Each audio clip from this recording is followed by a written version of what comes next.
Македонски медиа сервис mms.mk.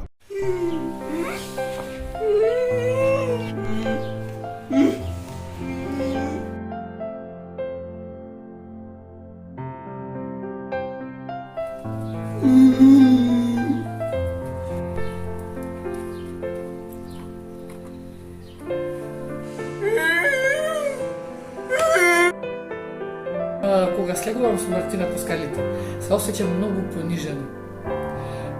Покрај тоа што ми е тешко здравствено, психички, Мартина многу често плаче кога се слегувам по скалите, се осеќам многу понижена. И се велам како во една држава да не се најде човек што може да помогне на вакви лица и што може да им помогне да живеам еден пристоен живот, да се качам дома, да влезам во станов, да не бидам изморена, да не бидам изнервирана или да слезам да однесам во центарот или да излезам да ја прошетам, да не бидам изнервирана.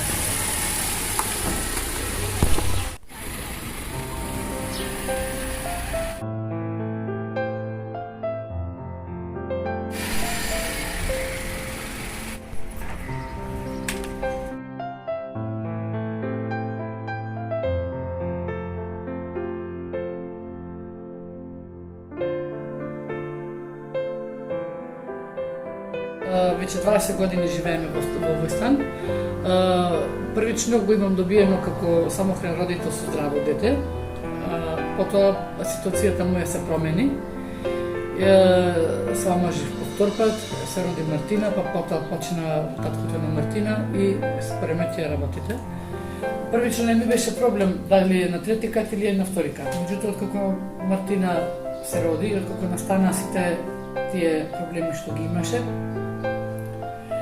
почна да ми пречи нормално физички тоа што живееме на трети кат. Најболно и најтешко ми е слегувањето по скалите. Пред неколку време, можда има една година и пол, ми се јави од комисијата за станување, ми рекоа дека има намера да ми го променат станот и ми додели еден друг стан што е на првиот кат, бидејќи кај овде нема празен кат на приземје, мора да биде на првиот кат. Меѓутоа, тој стан исто не ми одговара, бидејќи тој стан има балкон на пролаз. Бидејќи е на први кат, јас секако морам да направам монтажен лифт. И затоа не ми одговара ни тој стан.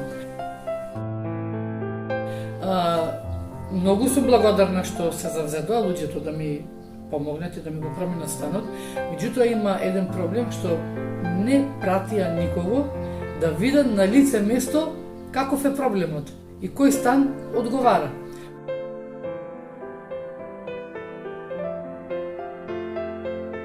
Другата работа што не тишти, што не мачи премногу, е прашањето што после нас. Каде ќе одат нашите деца и кој ќе ги гледа? Често пати кога заспивам плачејќи и се разбудувам на тој начин, самата помисла Мартина да почине пред мене ми е болна, уште поболна ми е уште кога размислувам дека јас ќе починам и Мартина ќе оставам сама.